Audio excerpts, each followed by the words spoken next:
Thank you very much and good evening to everybody. Most welcome and good evening. I'm so glad to lead this third class. Probably we will see a few more things and go to the true characteristics of the Lord's Supper. Maybe a little bit I'll start at the end of this session and then continue next week. ಇವತ್ತು ನಾನು ಮೂರನೇ class ನಲ್ಲಿ ಬಂದು ತಮ್ಮೆಲ್ಲರ ಜೊತೆಗೆ ವಾಕ್ಯವನ್ನು ಹಂಚಿಕೊಳ್ಳು ಕರ್ತನ ಭೋಜನ ಅದರ ವಿಶೇಷತೆಯ ಎರಡು ಅಂಶಗಳನ್ನು ಇವತ್ತು ನಾನು ನಿಮ್ಮ ಜೊತೆಗೆ ಹಂಚಿಕೊಳ್ಳಬಹುದು. ಅನಂತರ ನಾವು ಮುಂದಿನ ಕ್ಲಾಸ್ಗೆ ಹೋಗಬಹುದು. Last week, we have seen that the Lord's Supper was conducted only in the local assembly gathering. ಕಳೆದ ಬಾರಿ ನಾವು ನೋಡಿದ ಹಾಗೆ ಕರ್ತನ ಭೋಜನ ಸ್ಥಳೀಯ ಸಭೆಗಳಲ್ಲಿ ಮಾತ್ರ ನಡೆದಂತ ವಿಧಿಯಾಗಿತ್ತು. Because I am going to insist a little bit on it, because nowadays there is a thinking, there is a sort of dialogue going on that in this situation of COVID, we can have it at home and and in small groups other than in the local assembly. This is what several people argue.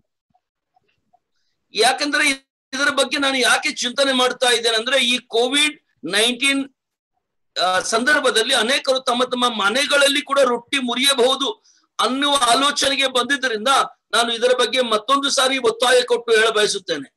Every action and every whatever we do should be according to the word of God. We need to examine and verify in line or in the light of the word of God. ನಾವು ಮಾಡುವಂತ ಎಲ್ಲಾ ಕಾರ್ಯಗಳು ಕ್ರಿಯೆಗಳು ದೇವರ ವಾಕ್ಯದ ಬೆಳಕಿನಲ್ಲಿ ದೇವರ ವಾಕ್ಯಕ್ಕೆ ಅನುಸಾರವಾಗಿ ಮಾಡುವವರಾಗಿರಬೇಕು. And we must primarily to understand the fact that this ordinance is given along with the ordinance of baptism, water baptism, to the church, not individually to certain disciples. ಪ್ರಾಥಮಿಕವಾಗಿ ನಾವು ಇದನ್ನು ಬಹಳ ಸೂಕ್ಷ್ಮವಾಗಿ ಅರ್ಥ ಮಾಡಿಕೊಳ್ಳಬೇಕು. ರೊಟ್ಟಿ ಮುರಿಯುವ ಕ್ರಮ ಅನ್ನುವುದು ದೀಕ್ಷಾ ಸ್ಥಾನದೊಂದಿಗೆ ಸೇರಿದಂತದ್ದು ಸ್ಥಳೀಯ ಸಭೆಗೆ ಕೊಟ್ಟಂತ ಕಾರ್ಯವಾಗಿದೆ. When we go to the upper room ministry, when we are reading or examining the upper room ministry of Christ, ಯೇಸು ಕ್ರಿಸ್ತನು ಮೇಲ್ಭಾಗದ ಕೋಣೆಯಲ್ಲಿ ಇರುವಾಗ ಅಲ್ಲಿಯ ಸೇವೆಯ ಬಗ್ಗೆ ನಾವು ವಿಚಾರ ಮಾಡುವಾಗ after the Passover he instituted the Lord's Supper, the first Lord's Supper. ಆತನು ಮೊದಲನೆಯ ರೊಟ್ಟಿ ಮುರಿಯುವ ಕ್ರಮವನ್ನು ಸಬ್ಬತ್ ದಿನದ ನಂತರ ಸ್ಥಾಪಿಸಿದಾಗ and then he commanded, this you do in remembrance of me. ಇದನ್ನು ನೀವು ನನ್ನನ್ನು ನೆನೆಸಿಕೊಳ್ಳುವುದಕ್ಕೆ ಮಾಡಿರಿ ಎಂದು ಆಜ್ಞಾಪಿಸಿದನು. And who were all present there at the upper room? ಆ ಸ್ಥಳದಲ್ಲಿ ಯಾರ್ಯಾರು ಉಪಸ್ಥಿತರಾಗಿದ್ದರು? In the Lord's public ministry, before that, people from different walks of life, they were all listening to him and gathering in different places and listening to him, and also they were all beneficial out of his ministry. ಅದಕ್ಕಿಂತ ಮುಂಚೆ ಕರ್ತನಾದ ಯೇಸು ಕ್ರಿಸ್ತನು ಜನರ ಮಧ್ಯದಲ್ಲಿ ಮಾತಾಡುವಾಗ ಅನೇಕರು ಬೇರೆ ಬೇರೆ ಸ್ಥಳಗಳಿಂದ ಬಂದಂತವರು ಅಲ್ಲಿ ಉಪಸ್ಥಿತರಾಗಿದ್ದರು, ಅವರು ವಾಕ್ಯವನ್ನು ಕೇಳುವರಾಗಿದ್ದರು. But when it comes to the upper room, only the Lord and the 12 apostles beginning, and then Jude was out, only the 11 apostles. ಈಗ ಮೇಲ್ಭಾಗದ ಕೋಣೆಯಲ್ಲಿ ಸೇವೆಯಲ್ಲಿ ಬರುವಾಗ ನಾವು 12 ಶಿಷ್ಯರಿಂದ ಪ್ರಾರಂಭವಾಗಿ ಯೂದನು ಅಲ್ಲಿಂದ ಹೊರಟು ಹೋದ ನಂತರ 11 ಜನ ಶಿಷ್ಯರೊಂದಿಗೆ ಮಾತ್ರ ಯೇಸು ಕ್ರಿಸ್ತನಲ್ಲಿದ್ದಾನೆ. Jesus had several other followers before that. ಅದಕ್ಕಿಂತ ಮುಂಚೆ ಅನೇಕರು ಕ್ರಿಸ್ತನನ್ನು ಹಿಂಬಾಲಿಸುವರಿದ್ದರು. But these disciples who became the apostles, they were only present there to receive this commandment. ಆ ಹಿಂಬಾಲಿಸುವ ಶಿಷ್ಯರಲ್ಲಿ ಅಪೊಸ್ತಲರೆಂದು ಕರೆಯಲ್ಪಟ್ಟು ಅಪೊಸ್ತಲರಾದವರು ಮಾತ್ರ ಕ್ರಿಸ್ತನೊಂದಿಗೆ ಅಲ್ಲಿದ್ದರು. I don't want to go to those portions because the Lord chose them as special commissioners, apostles, to take his message everywhere. ಕರ್ತನು ಅವರನ್ನು ಆರಿಸಿಕೊಂಡನು, ಅಪೊಸ್ತಲರಾಗಿ ನೇಮಿಸಿದನು. ಅದು ಪ್ರತ್ಯೇಕವಾದ ನೇಮಕವಾಗಿತ್ತು.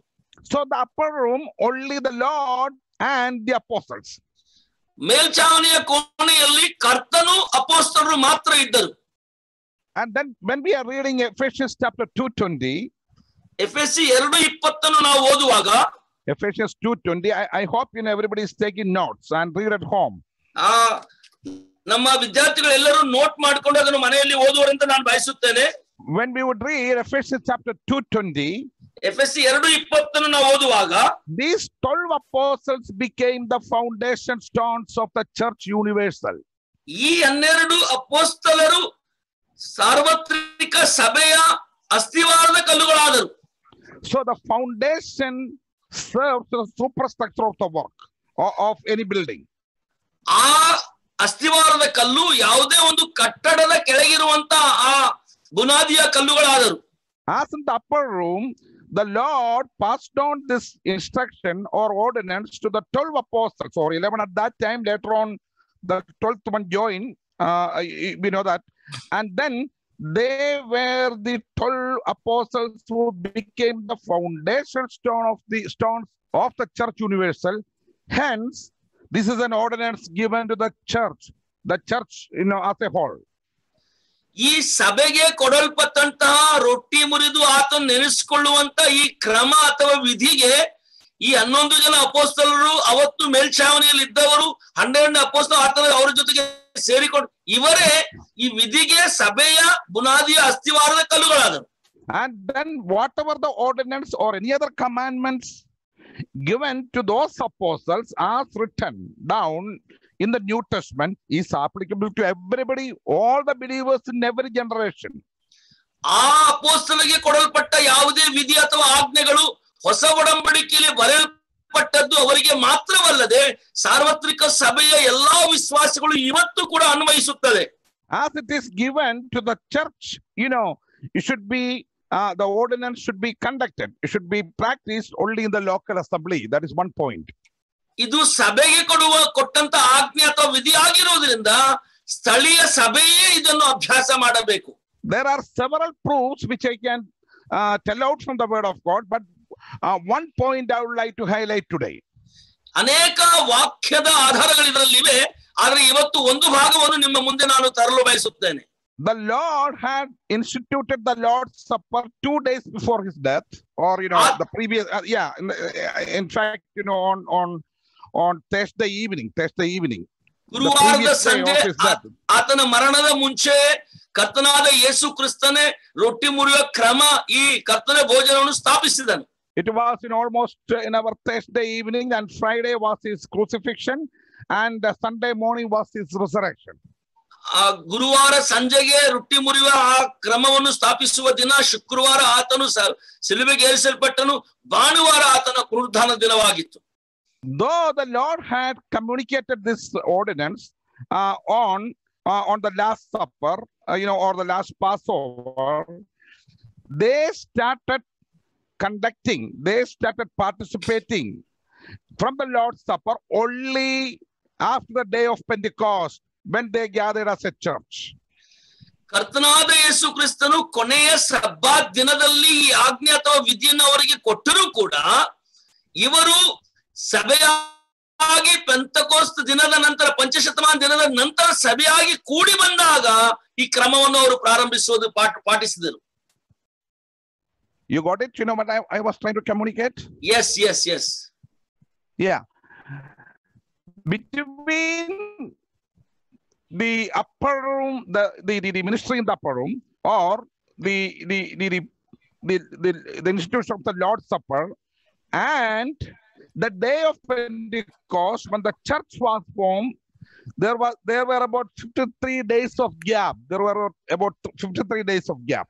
ಕೊನೆಯ ಪಂಚಶತಮಾನ ದಿನ ಹಾಗೂ ಸಭೆಯ ಸ್ಥಾಪನೆಯ ದಿನದಲ್ಲಿ 53 ದಿನಗಳ 53 ದಿನಗಳ ಗ್ಯಾಪ್ ಇತ್ತು. In between, several things happen. As we read from the last chapters of Gospel as well as from the earlier chapters of Acts. ನಾವು ಅದರ ಮಧ್ಯದಲ್ಲಿ ಆದಂತ ಘಟನೆಗಳಲ್ಲಿ ಕೆಲವು ಸುವಾರ್ತೆಗಳ ಅಥವಾ ಈ ಅಪೊಸ್ತಲ ಕೃತ್ಯಗಳ ಕೆಲವು ಅಧ್ಯಾಯಗಳ ಘಟನೆಗಳನ್ನು ನಾವು ಓದಿ ತಿಳಿದುಕೊಳ್ಳಬಹುದು. We know that in that midnight the Lord was caught in Gethsemane by the Pharisees, by the Jewish people. ಯಹೂದ್ಯರು ಫರಿಸಿಯರೊಂದಿಗೆ ಕರ್ತನಾದ ಯೇಸು ಕ್ರಿಸ್ತನು ಗೆತ್ಸೆಮನೆ ತೋಟದಲ್ಲಿ ಹಿಡಿಯಲ್ಪಟ್ಟನು. ಆ ಕೂಡ ಸಂದರ್ಭಗಳು ಅನಂತರ ಆದದ್ದುವೆ. then followed by his trial. Followed by His trial. ಅನಂತರ ಆತನು ನ್ಯಾಯಸ್ಥಾನಕ್ಕೆ ಕೊಂಡೊಯ್ಯಲ್ಪಟ್ಟನು. And crucifixion on Friday. ಅನಂತರ ಶುಕ್ರವಾರ ದಿನ ಶಿಲುಬೆಗೆ ಏರಿಸಲ್ಪಟ್ಟದ್ದು. And then resurrection. ನಂತರ ಪುನರುತ್ಥಾನ. And then several appearances. ಅನಂತರ ಅನೇಕರಿಗೆ ಕಾಣಿಸಿಕೊಂಡದ್ದು. And then we read that on the 40th day of the resurrection, he was ascended to heaven. Acts chapter 1.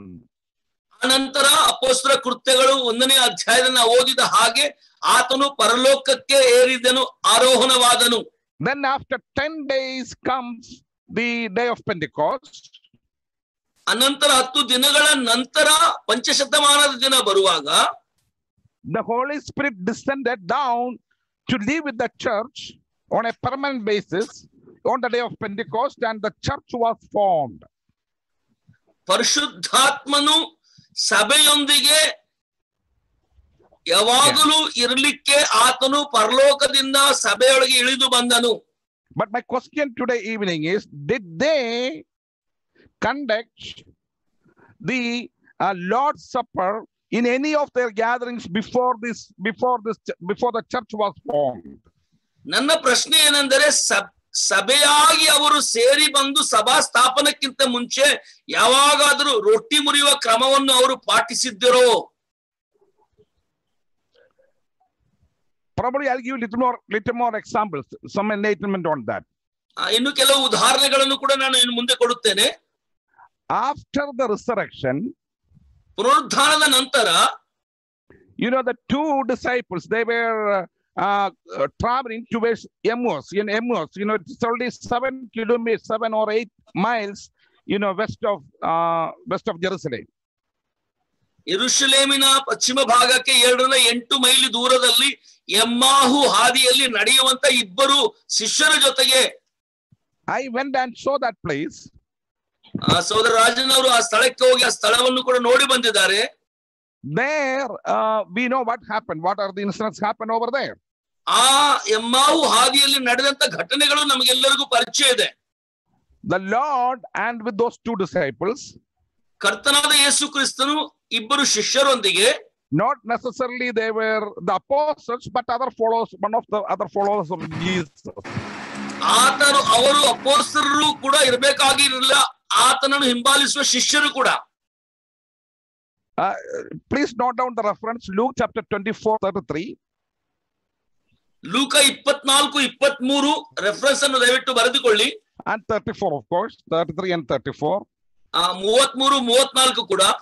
And then John 20:19. ಯೋಹಾನ 29:29. There we can see they broke the bread. The Lord broke the bread in connection or in association with their normal eating. They're eating dinner, but the Lord's Supper was not conducted. ಅಲ್ಲಿ ಸಾಧಾರಣವಾದ ಭೋಜನದ ಸಮಯದಲ್ಲಿ ಕರ್ತನಾದ ಯೇಸು ಕ್ರಿಸ್ತನು ರೊಟ್ಟಿ ಮುರಿದುದನ್ನು ನಾವು ಕಾಣಬಹುದು. And then there is a similar gathering in John chapter 20:26. ಅನಂತರ ಯೋಹಾನ ಸುವಾರ್ತೆ 20:26 ಅಲ್ಲಿ ಸಾಧಾರಣವಂತ ಕೂಡಿಬರೋಣ ಕೂಡ ನಾವು ಕಾಣಬಹುದು. The apostles they gathered, the disciples they gathered. ಅಲ್ಲಿ ಅಪೊಸ್ತಲರು ಶಿಷ್ಯರು ಸೇರಿ ಬಂದರು. The Lord's death as well as his trial, everything was in their memory. ಕರ್ತನಾದ ಯೇಸು ಕ್ರಿಸ್ತನ ಮರಣ ಅಥವಾ ನ್ಯಾಯಸ್ಥಾನದಲ್ಲಿ ನಿಲ್ಲುವಂತದ್ದು ಎಲ್ಲವೂ ಕೂಡ ಅಲ್ಲಿ ನಡೆದಂತ ಘಟನೆಗಳು.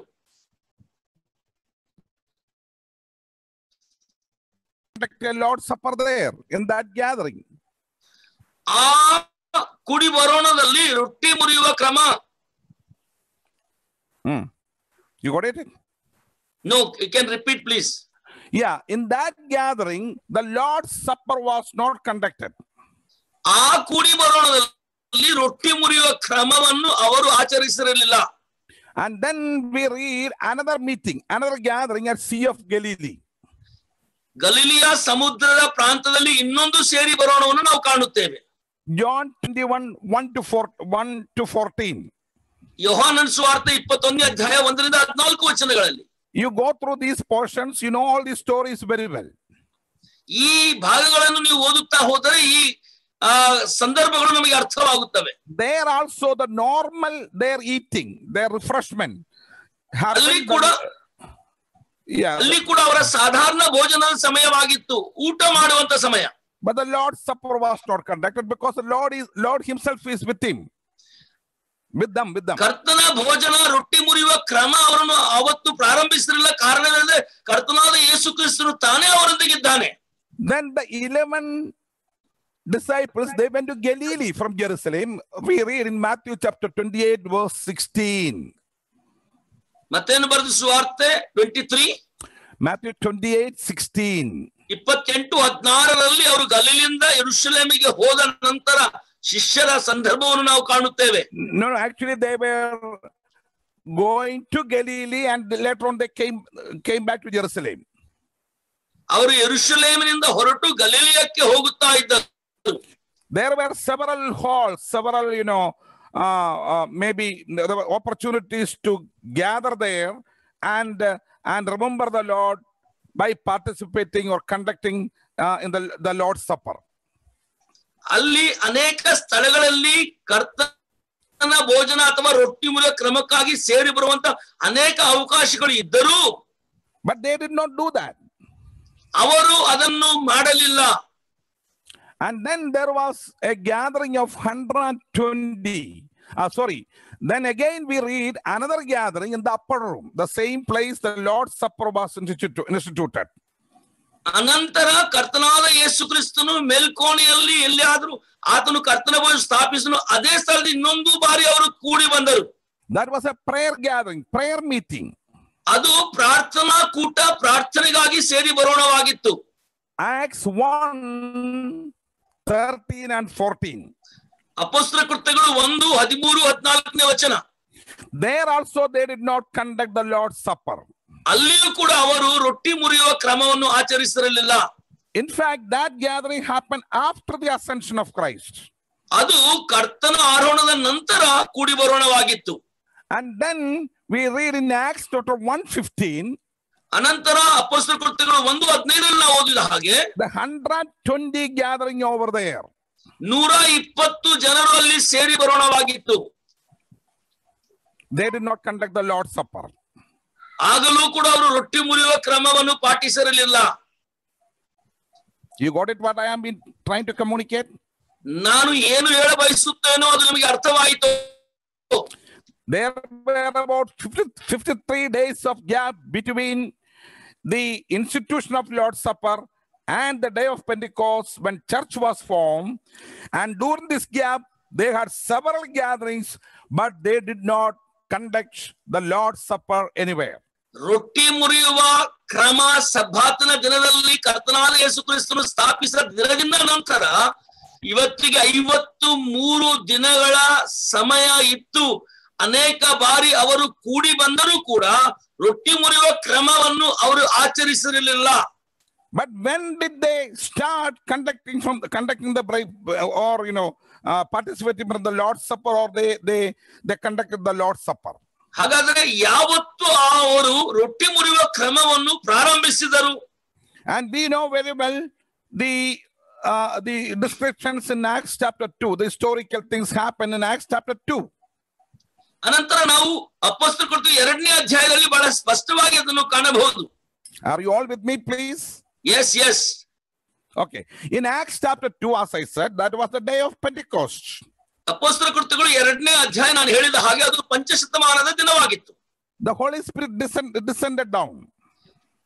ಪವಿತ್ರಾತ್ಮನು ಇಳಿದು ಬಂದನು.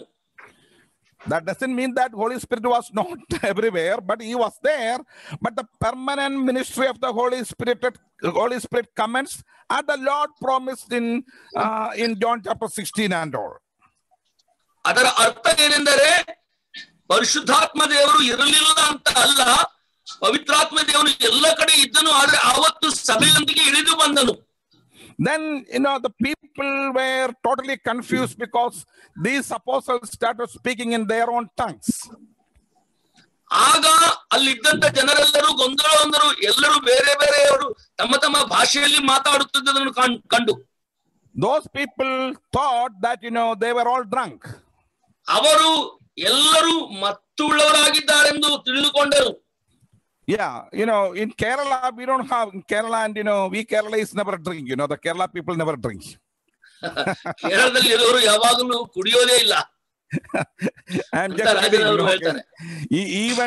even when I am walking through this streets, I can see several people drunk, totally drunk, and nowadays the Kerala people call them, snake, because they lie down in the road. ಇವತ್ತು ಕೂಡ ನಾನು ಹಾದಿಯಲ್ಲಿ ಬೀದಿಗೆ ಹೊರಗೆ ಹೋದ ಕೂಡಲೇ ಅನೇಕರು ಕುಡಿದು ಹೊರಗೆ ನನಗೆ ಕಂಡು ಬರುತ್ತಾರೆ. ಕೇಳದವರು ಇವತ್ತು ಕುಡುಕರನ್ನು ಸರ್ಪ ಎಂದು ಕರೀತಾರೆ, ಯಾಕಂದ್ರೆ ಹಾದಿಯ ಮೇಲೆ ಅವರು ಸರ್ಪದ ಹಾಗೆ ತಿರುಗುತ್ತಾ ಇರ್ತಾರೆ. Right. Anyway, coming back, these people thought, they were drunk. ಇಲ್ಲಿ ಸೇರಿ ಬಂತ ಎಲ್ಲರೂ ಇವರು ಕುಡಿದು ಅಮಲಿನಲ್ಲಿದ್ದಾರೆಂದು ತಿಳಿದುಕೊಂಡರು. Then we can see one of the greatest sermons of Peter. ಅನಂತರ ಒಂದು ಅತಿ ಉತ್ತಮವಾದಂತ ಬೋಧನೆ ಅಪೊಸ್ತಲನಾದ ಪೇತ್ರನಿಂದ ನಾವು ಕಾಣಬಹುದು. Now he is very bold. ಈಗ ಆತನು ಬಹಳ ಧೈರ್ಯವುಳ್ಳವನಾಗಿದ್ದಾನೆ. Because the Holy Spirit empowered him. ಕಾರಣವೇನೆಂದರೆ ಪವಿತ್ರಾತ್ಮ ದೇವರು ಆತನನ್ನು ಬಲಪಡಿಸಿದನು. Before that he was a timid person. ಅದಕ್ಕಿಂತ ಮುಂಚೆ ಆತನು ಅಂಜುಬುರುಕನಾಗಿದ್ದನು. He was immature before. ಆತನು ಅಷ್ಟು ಪ್ರೌಢತೆಗೆ ಬಂದವನಲ್ಲ. Now he is mature.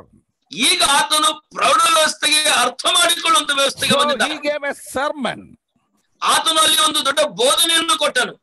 In fact, that was a Christological sermon. ಅದು ಕ್ರಿಸ್ತನಿಗೆ ಸಂಬಂಧಪಟ್ಟ ಕ್ರೈಸ್ತ ಶಾಸ್ತ್ರದ ಬೋಧನೆಯಾಗಿತ್ತು. I had the opportunity to go through several sermons in the book of Acts. ಈ ಅಪೊಸ್ತಲರ ಕೃತ್ಯಗಳ ಅನೇಕ ಬೋಧನೆಗಳನ್ನು ನಾವು ಧ್ಯಾನ ಮಾಡುವಾಗ and used to compare with the sermons of today. ಇವತ್ತಿನ ಈ ಬೋಧನೆಗಳನ್ನು ನಾವು ಹೋಲಿಸಿ ನೋಡುವುದಾದರೆ Peter's sermon, several sermons. ಪೇತ್ರನ ಬೋಧನೆ ಅನೇಕ ಬೋಧನೆಗಳು, Stephen's sermon, ಸ್ಟೆಫನನ ಬೋಧನೆ, and then Paul's sermon, ಪೌಲನ ಬೋಧನೆ, and such several sermons I was examining, I was scrutinizing. ಅನೇಕ ಬೋಧನೆಗಳನ್ನು ನಾನು ಪರೀಕ್ಷೆ ಮಾಡಿ ಹೋಲಿಕೆ ಮಾಡಿ ನೋಡ್ತಾ ಇದ್ದೆ. Oh, these sermons were different and unique.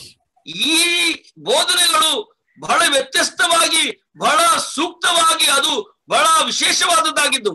Because in these contents of the sermon, that is all Christ-centered. That's why called Christological sermons.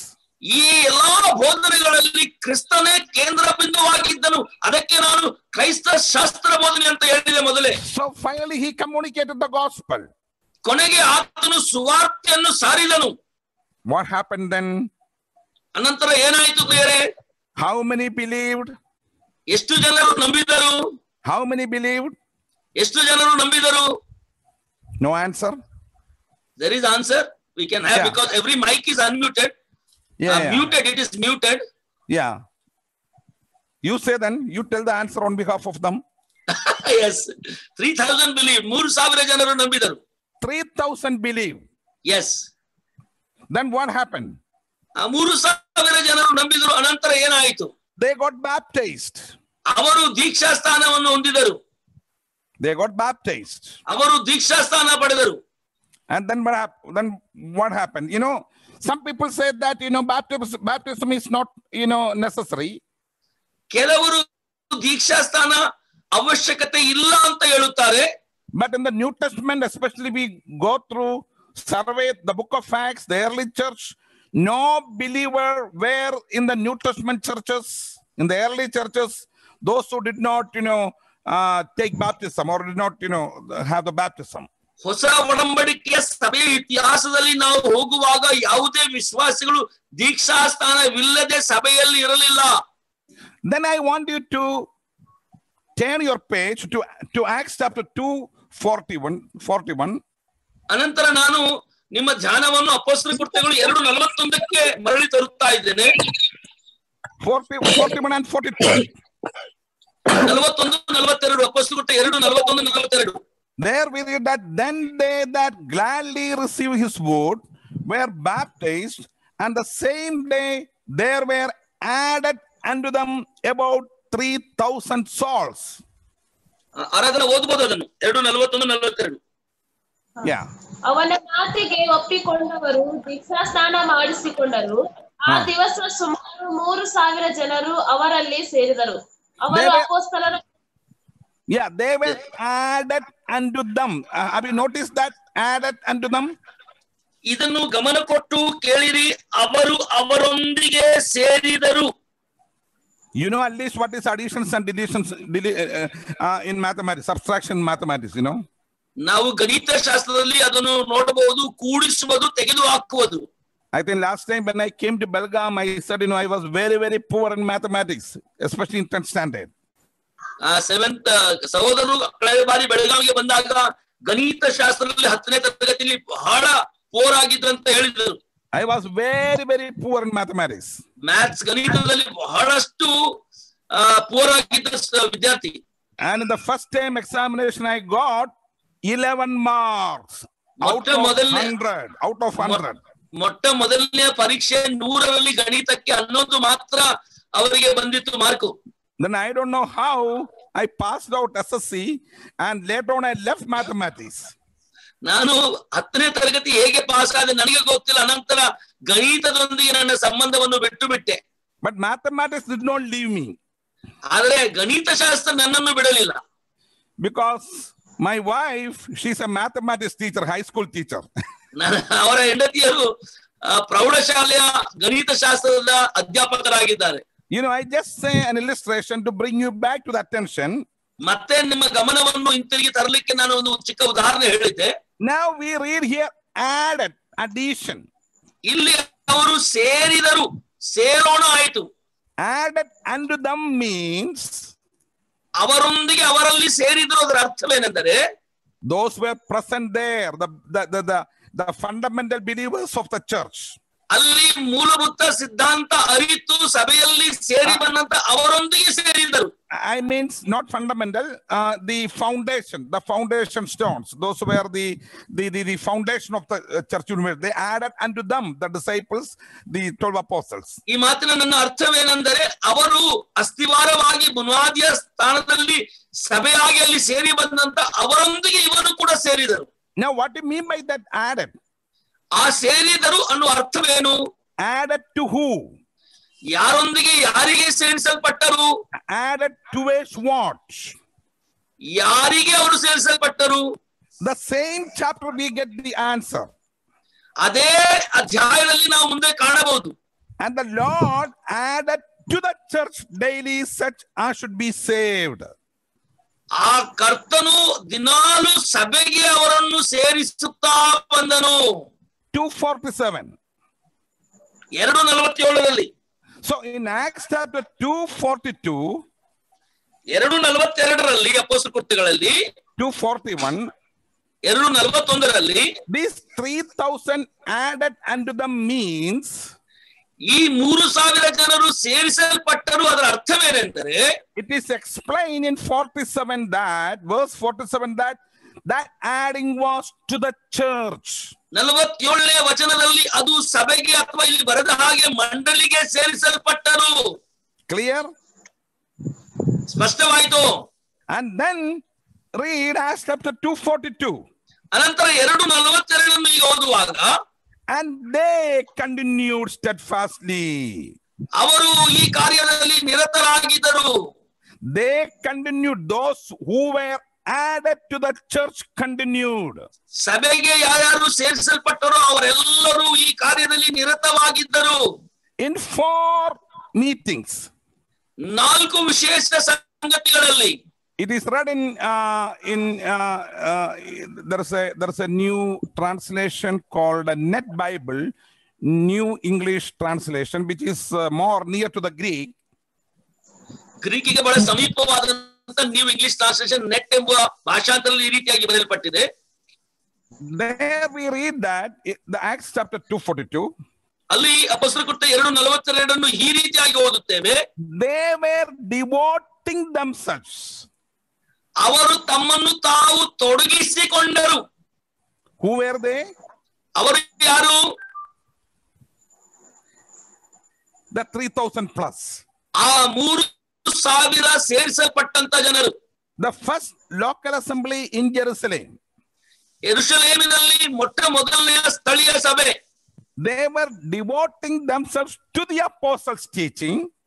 ಅವರು ಅಪೊಸ್ತಲರ ಬೋಧನೆಗೆ ತಮ್ಮನ್ನು ತಾವು ತೊಡಗಿಸಿಕೊಂಡರು. So they gathered together to listen from the apostles. ಅವರು ಅಪೊಸ್ತಲರ ಬೋಧನೆಯನ್ನು ಕೇಳುವುದಕ್ಕೆ ಸೇರಿ ಬರುತ್ತಾ ಇದ್ದರು. And fellowship.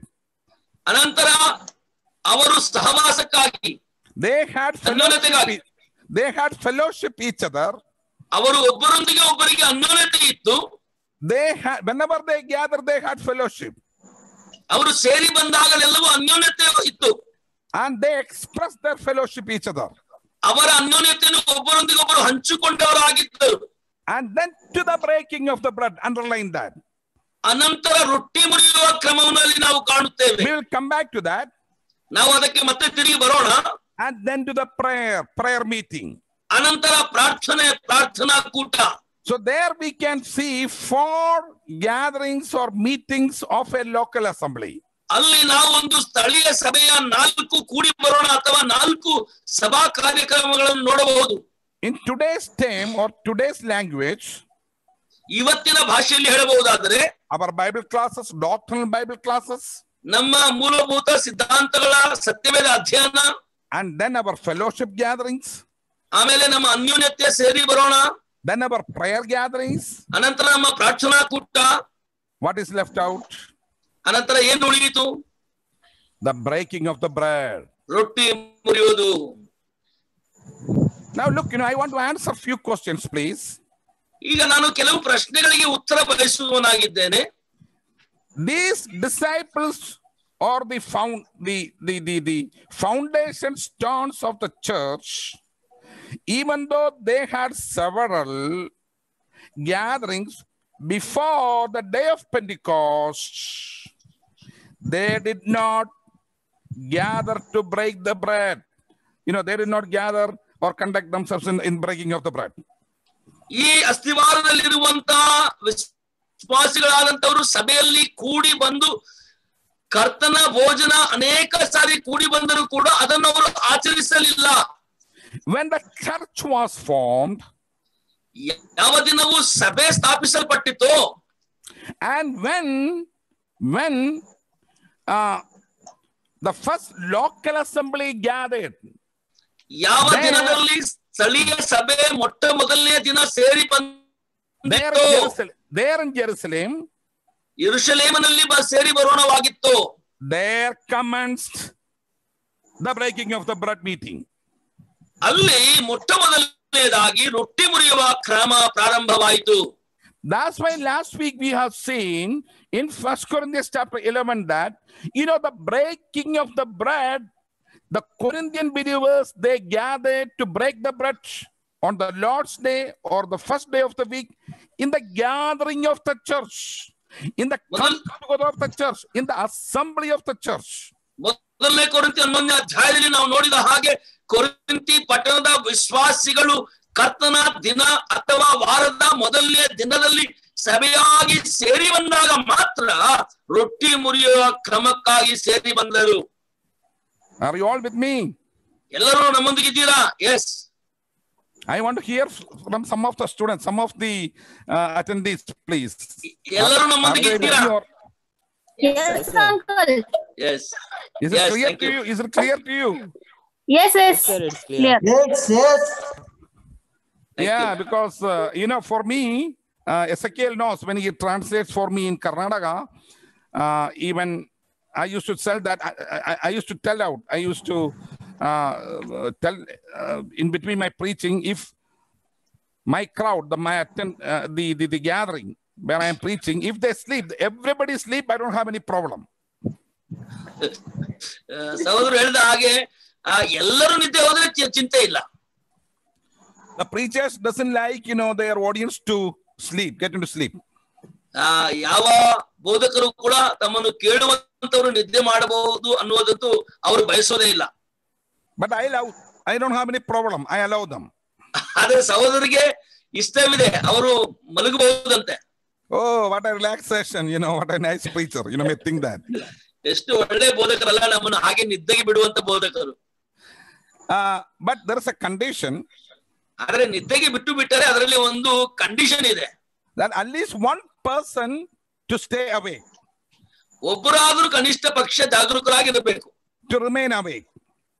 ಅವರು ಜಾಗರೂಕರಾಗಿರಬೇಕು ನಿದ್ದೆ ಮಾಡಿದ್ರೆ. You know why? ಯಾಕೆ ಗೊತ್ತಾ? To wake me up, or and brother Zacchaeus, if we fall into sleep. ನಾವಿಬ್ಬರು ನಿದ್ದೆ ಹೋದ್ರೆ ನಮ್ಮನ್ನು ಎಚ್ಚರಗೊಳಿಸ್ಲಿಕ್ಕೆ, ನಮ್ಮನ್ನು ಎಬ್ಬಿಸ್ಲಿಕ್ಕೆ ಯಾರಾದ್ರೂ ಒಬ್ಬರು ಎಚ್ಚರವಾಗಿರಬೇಕು.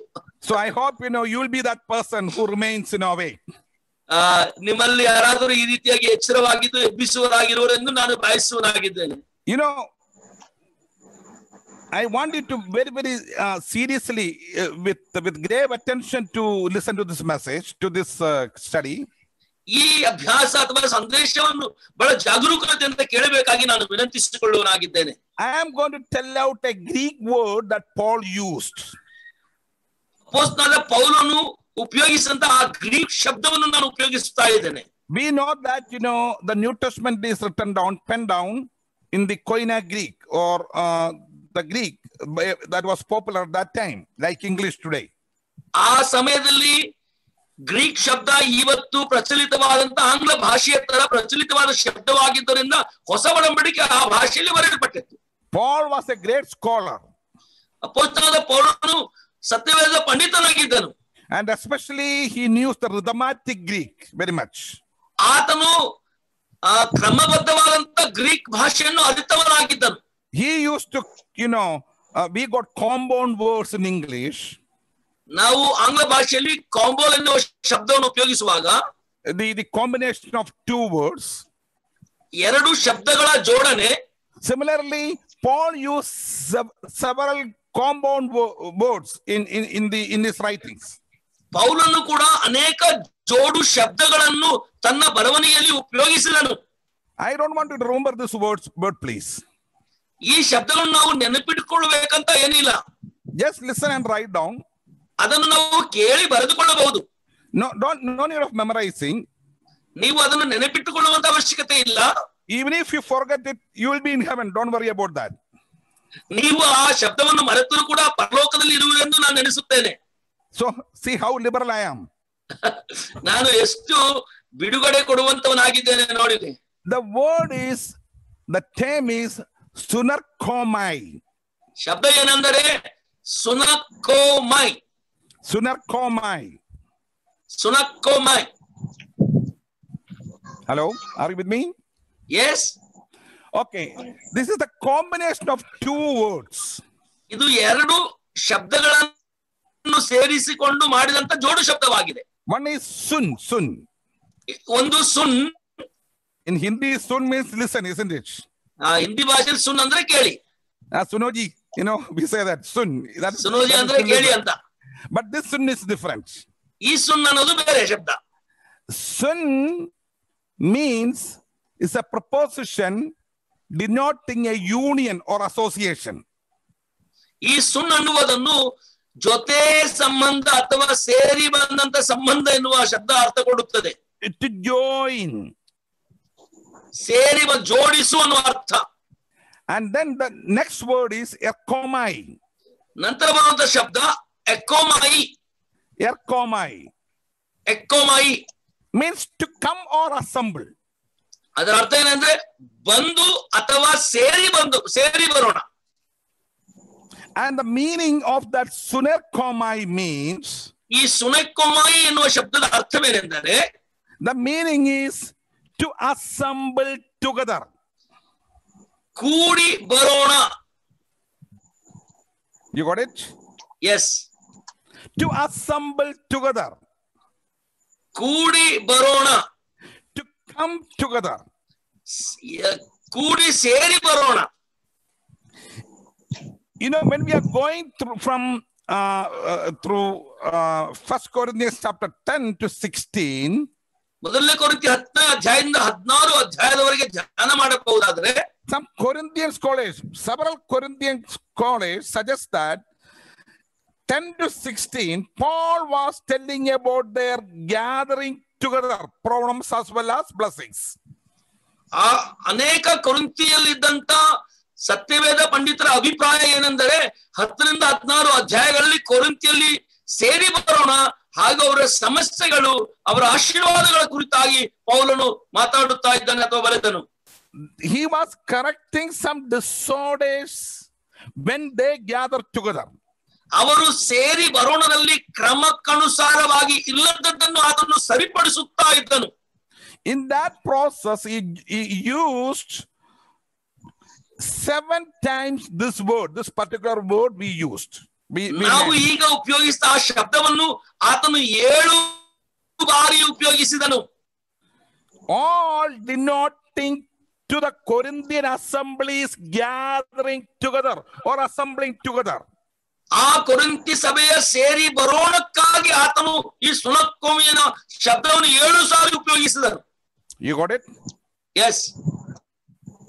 Paul used, in fact, 1, 2, 3, 4, 5, 6, 7 times he used that word there. ಈ ಶಬ್ದವನ್ನು ಪೌಲನು 7 ಬಾರಿ ಉಪಯೋಗಿಸಿದನು. To denote their gathering, some disorders when they gathered together, some problems when they gathered together. So to denoting their assemblings, the local assembly gathering of Corinth. ಸ್ಥಳೀಯ ಸಭೆಯಾಗಿ ಕೊರಿಂಥಿಯಲ್ಲಿ ಸೇರಿ ಬರೋಣದಲ್ಲಿ ಕ್ರಮವಾಗಿ ಇಲ್ಲದದ್ದನ್ನು ಸರಿಪಡಿಸಲಿಕ್ಕೆ ಅಥವಾ ಅಲ್ಲಿರುವಂತಹ ಸೇರಿ ಬಂದಂತ ಸಭೆಯನ್ನು ಉದ್ದೇಶಿಸಿ ಆತನು ಮಾತಾಡುವಾಗ ಈ ಶಬ್ದವನ್ನು 7 ಬಾರಿ ಉಪಯೋಗಿಸಿದನು. Some people said, no, they are all general gathering of the disciples. They are all, just, gatherings of the believers anywhere, anytime, families, some college students together, some youth together. No, that is not the meaning of that. ಕೆಲವರು ಈ ರೀತಿಯಾಗಿ ಉದ್ದೇಶಿಸಿ ಮಾತಾಡುತ್ತಾರೆ. ಅವರು ಕೊರಿಂಥಿಯವರು ಕೆಲವರು ಕುಟುಂಬದಲ್ಲಿ ಸೇರಿ ಬರ್ತಾ ಇದ್ರು, ಕೆಲವರು ಯವನಸ್ಥರು ಸೇರಿ ಬರ್ತಾರೆ, ಕೆಲವರು ಸ್ನೇಹಿತರು, ಕೆಲವರು ಶಾಲಾ ಕಾಲೇಜುಗಳಲ್ಲಿ ಸೇರಿ ಬರೋಣ, ಈ ರೀತಿಯಾಗಿ ಬೇರೆ ಬೇರೆ ಸೇರಿ ಬರೋಣವಾಗಿತ್ತು ಅಂತ ಅವರು ಅಭಿಪ್ರಾಯ ಪಡುತ್ತಾರೆ. ಅದು ಹಾಗೆ ಅಲ್ಲ.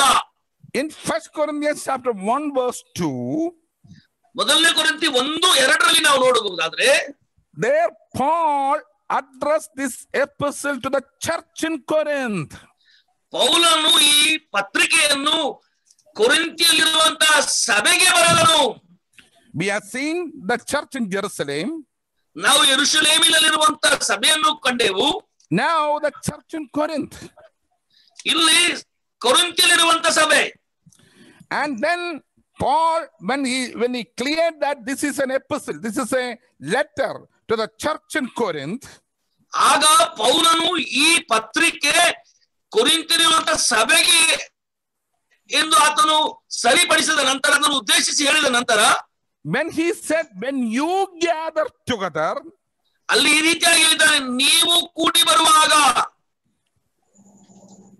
It meant for the church gathering, the assembling, the gathering of the church. ಇದು ಸಭೆಯಾಗಿ ಕೂಡಿ ಬರೋಣಕ್ಕಾಗಿ ಉದ್ದೇಶಿಸಿದಂತ ಮಾತಾಗಿದೆ.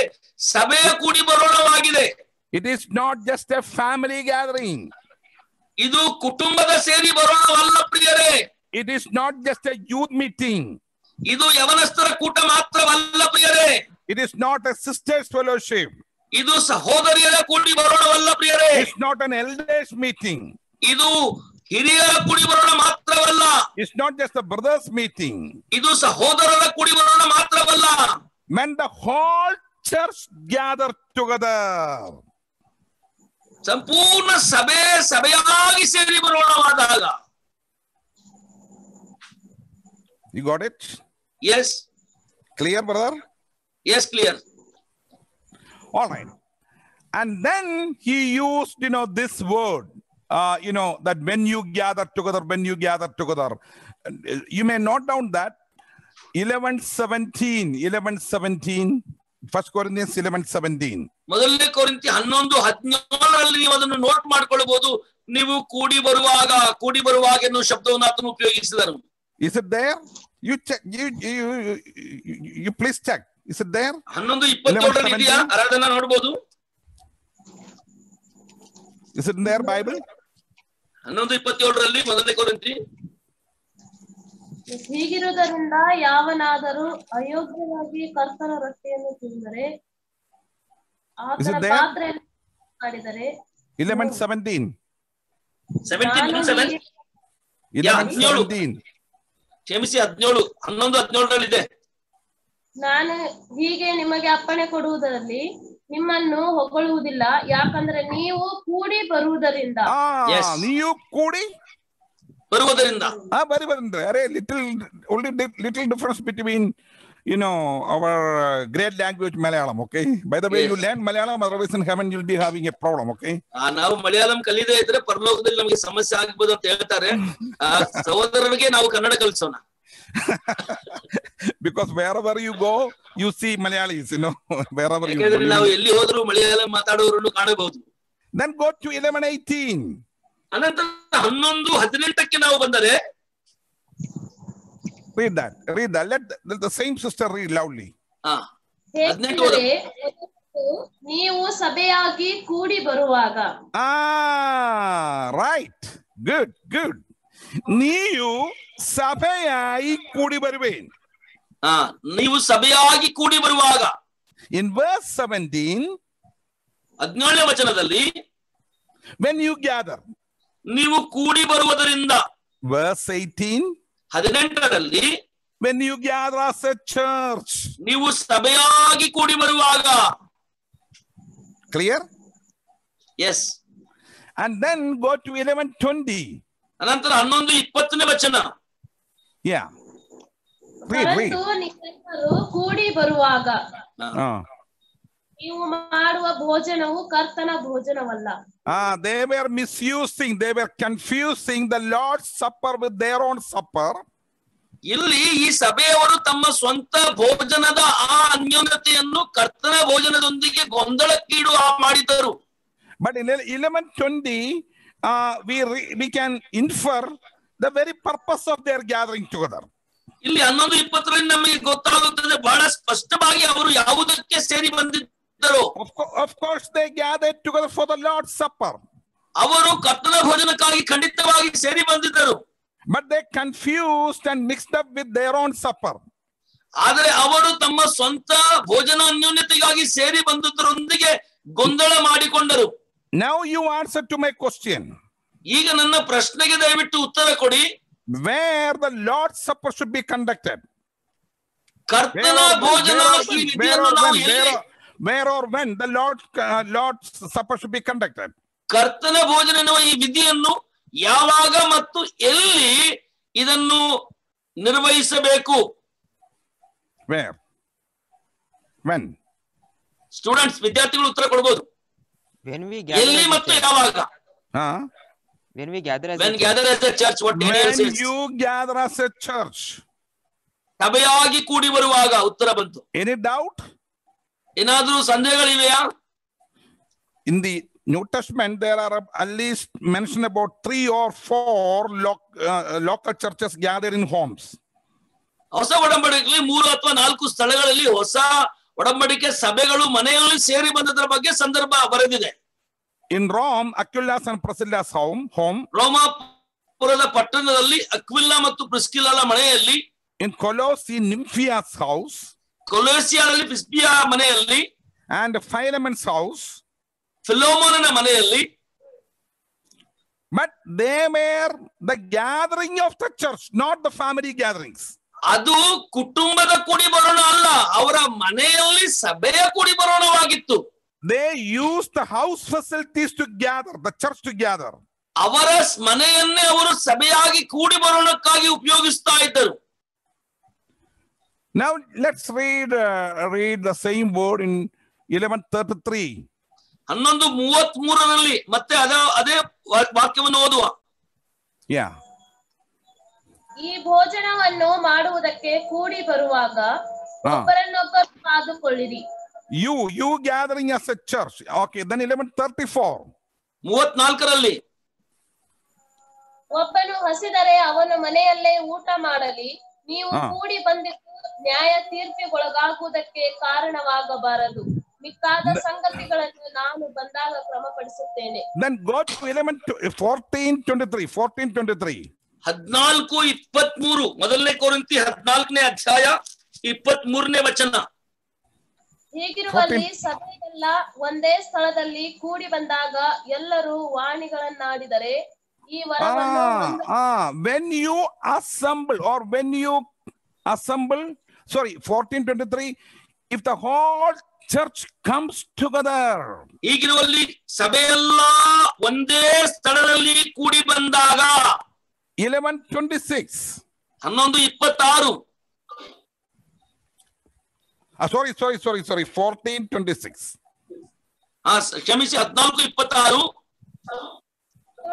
ಹಾಗಾದರೇನು ಸಹೋದರರೇ, ನೀವು ಕೂಡಿ ಬಂದಿರುವಾಗ ಒಬ್ಬನು ಹಾಡುವುದು, ಒಬ್ಬನು ಉಪದೇಶಿಸುವುದು, ಒಬ್ಬನು ತನಗೆ ಪ್ರಕಟವಾದದ್ದನ್ನು ತಿಳಿಸುವುದು, ಒಬ್ಬನು ವಾಣಿಗಳನ್ನಾಡುವುದು, ಒಬ್ಬನು ಅದರ ಅರ್ಥವನ್ನು ಹೇಳುವುದು ಉಂಟಷ್ಟೇ.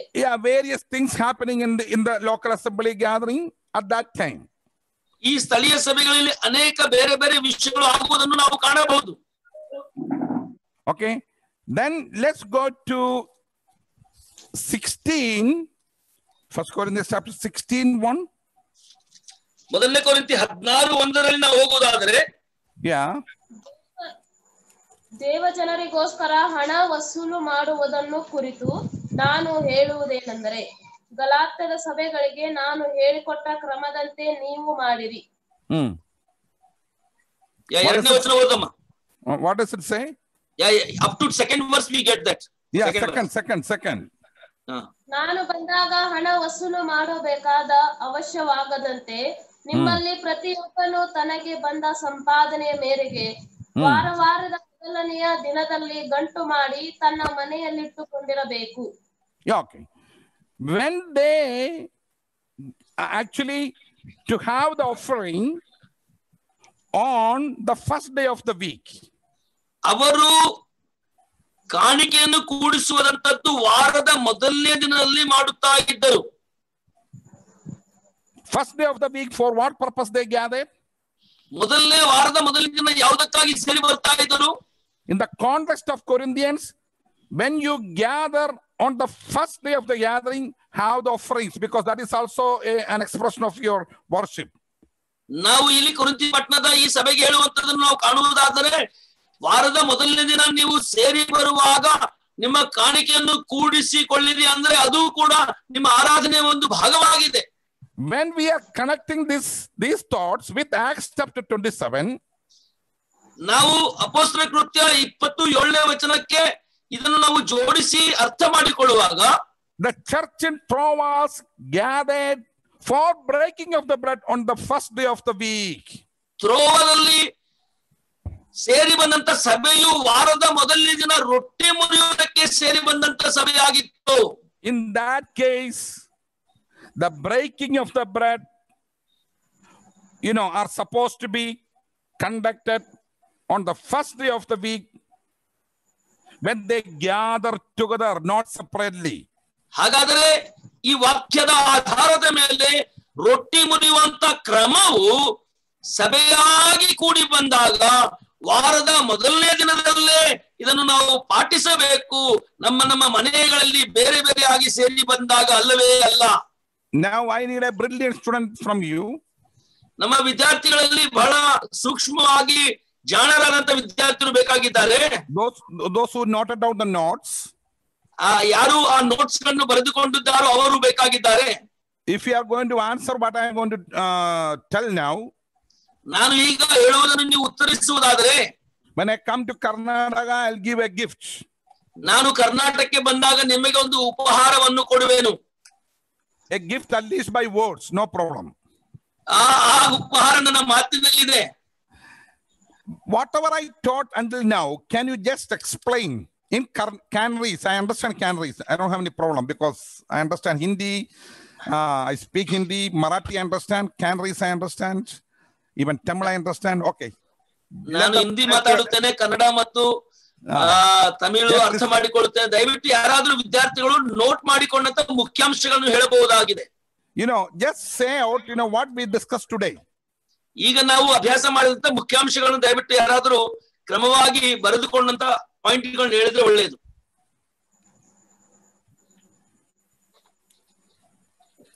Sister? Yes, ಆರಾಧನಾ. ಲಾರ್ಡ್ ಸಪ್ಪರ್ ಕರ್ತನ ಭೋಜನದ ಬಗ್ಗೆ Excuse me, can all others listen here? Yeah. Yes. Yeah, okay. ಎಫೆಸ 2:20 12 ಅಪೊಸ್ತಲರು ಎಲ್ಲಾ ಸಭೆಗಳಿಗೆ ಒಂದು ಬುನಾದಿಯ ಕಲ್ಲುಗಳಾಗಿದ್ದರು. ಮತ್ತು Yes.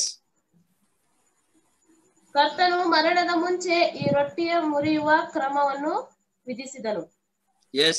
ಮತ್ತು ಅಪೊಸ್ತಲರ ಕೃತ್ಯ 1ನೇ ಅಧ್ಯಾಯ ಕರ್ತನು ಪರಲೋಕಕ್ಕೆ ಆರೋಹಣವಾದನು. ಆಮೇಲೆ 10 ದಿನಗಳ ನಂತರ ಪಂಚಾಶತ್ತಮ ದಿನದಂದು ಪರಿಶುದ್ಧಾತ್ಮನು ಸಭೆಯಲ್ಲಿ ಯಾವಾಗಲೂ ಇರಲು ಸ್ಥಿರವಾಗಿರಲು ಪರಲೋಕದಿಂದ ಇಳಿದು ಬಂದನು. Yes. ಲೂಕ 14:23 ಮತ್ತು ಲೂಕ 33:34, ಯೋಹಾನ 29:3, ಯೋಹಾನ 20:26, ಯೋಹಾನ 21:1-14. ಇದು ಸಾಧಾರಣ ಭೋಜನವಾಗಿತ್ತು, ಇದು ಕರ್ತನ ಭೋಜನವಲ್ಲ. Yes. ಮತ್ತಾಯ 28:16 ಇವರು ಯೆರೂಸಲೇಮಿನಿಂದ ಹೊರಟು ಗಲಿಲಾಯಕ್ಕೆ ಹೊರಟಿದ್ದರು. ಅಲ್ಲಿ ಯಾವುದೇ ಸಭೆಗಳಲ್ಲಿ ಕರ್ತನ ಭೋಜನವನ್ನಾಗಲಿ ಅಲ್ಲಿ ಸೇರಿ ಬರಲಿಲ್ಲ. Yes. ಅಪೊಸ್ತಲ ಕೃತ್ಯ 1ನೇ ಅಧ್ಯಾಯ 13-14 ಇದು ಕರ್ತನ ಭೋಜನವಲ್ಲ. Yes. ಅಪೊಸ್ತಲ ಕೃತ್ಯ 1:15 120 ಜನರು ಸೇರಿದ್ದರು. ಇಲ್ಲಿ ಕೂಡ ಕರ್ತನ ಭೋಜನವನ್ನ ಮಾಡಲಿಲ್ಲ. Yes. ಅಪೊಸ್ತಲ ಕೃತ್ಯ 2ನೇ ಅಧ್ಯಾಯ ಪರಿಶುದ್ಧಾತ್ಮನು ಸಭೆ ಅಲ್ಲಿ ಅವರ ಮಧ್ಯೆ ಇಳಿದು ಬಂದನು. Yes. ಅಪೊಸ್ತಲ ಕೃತ್ಯ 2:41-42 ಮತ್ತು 47. ಆಮೇಲೆ ಅಪೊಸ್ತಲ ಕೃತ್ಯ 2:41 ಸಭೆಗೆ ಈ 3,000 ಜನರು ಅಲ್ಲಿ ರಕ್ಷಣೆ ಹೊಂದಲ್ಪಟ್ಟಿದ್ದಾರಲ್ಲ ಅವರು ಜನರು ಸಭೆಗೆ ಸೇರಿಸಲ್ಪಟ್ಟರು. Yes. ಅಪೊಸ್ತಲ ಕೃತ್ಯ 2:42 ಇವರು ಆ ಸಭೆ ಅಂದ್ರೆ ಅಪೊಸ್ತಲರ ಕಾರ್ಯಗಳಲ್ಲಿ ನಿರತರಾಗಿದ್ದರು. ಅಂದ್ರೆ ರೊಟ್ಟಿ ಮುರಿಯುವುಗಳಲ್ಲಿ, ಅನ್ಯೋನ್ಯತೆಯಲ್ಲಿ, ಬೋಧನೆಯಲ್ಲಿ ನಿರತರಾಗಿದ್ದರು. Yes. ಮತ್ತು ಯೆರೂಸಲೇಮಿನಲ್ಲಿ ಮೊಟ್ಟ ಮೊದಲ ಸಭೆ ಸ್ಥಾಪನೆ ಆಯಿತು. ಮೊಟ್ಟ ಮೊದಲ ಸಭೆ ಸ್ಥಾಪನೆ ಆದ್ಮೇಲೆ ಇಲ್ಲಿ ಮೊದಲನೇ ಬಾರಿಗೆ ರೊಟ್ಟಿಯು ಮುರಿಯುವ ಕ್ರಮ ನಡೆಯಿತು. ಅಂದ್ರೆ ಕರ್ತನ ಭೋಜನ ಪ್ರಾರಂಭವಾಯಿತು. Yes, that's right. ಆಮೇಲೆ ಗ್ರೀಕ್ ಭಾಷೆ ಅಂಕಲ್ ಹೇಳಿದ್ರು. Thank you. That's enough, brother. Yeah, is it okay? You give the mark, you give the grade. Yes, that's good. All right. We got all things. That's fine. So what we have been discussing was it was the local assembly gathering. ನಾವು ಈಗ ಅಧ್ಯಯನ ಮಾಡುತ್ತಾ ಬಂದ ಹಾಗೆ ಇದು ಸ್ಥಳೀಯ ಸಭೆಯ ಸೇರಿ ಬರೋಣವಾಗಿತ್ತು. They broke the bread. ಸ್ಥಳೀಯ ಸಭೆಯಾಗಿ ಸೇರಿ ಬಂದಾಗ ಮಾತ್ರ ಅವರು ರೊಟ್ಟಿ ಮುರಿದರು. Not just any gathering. ಇನ್ನು ಬೇರೆ ಯಾವುದೋ ಕೂಡಿ ಬರೋಣದಲ್ಲಿ ರೊಟ್ಟಿ ಮುರಿಯುವ ಕ್ರಮ ಇರಲಿಲ್ಲ. In the first class, I mentioned the importance of the Lord's Day. ನಾನು ಮೊದಲನೆಯ ಸತ್ಯವೇದ ಅಧ್ಯಯನದಲ್ಲಿ ಕರ್ತನ ದಿನ ಈ ಶಬ್ದದ ಪ್ರತ್ಯೇಕತೆಯನ್ನು ನಾನು ಧ್ಯಾನ ಮಾಡಿ ಅಲ್ಲಿ ನಿಮಗೆ ತಿಳಿಸಿದೆನು. The Lord's Day means it is used in possessive language, the day that belongs to the Lord. ಅದು ಕರ್ತನ ದಿನ ಎನ್ನುದ್ರೆ ಅದು ಸ್ವಾಧೀನವಾಗುವಂತ ಅರ್ಥದಲ್ಲಿ ಹೇಳುವಂತದ್ದು. ಅದು ಕರ್ತನಿಗೆ ಸಂಬಂಧಪಟ್ಟ ದಿನ, ಬೇರೆ ಯಾರಿಗೂ ಸಂಬಂಧಪಟ್ಟದಲ್ಲ. We read that in Revelation chapter 1. ಅದು ನಾವು ಪ್ರಕಟಣೆ 1ನೇ ಅಧ್ಯಾಯದಲ್ಲಿ ಅದನ್ನು ಓದುತ್ತೇವೆ.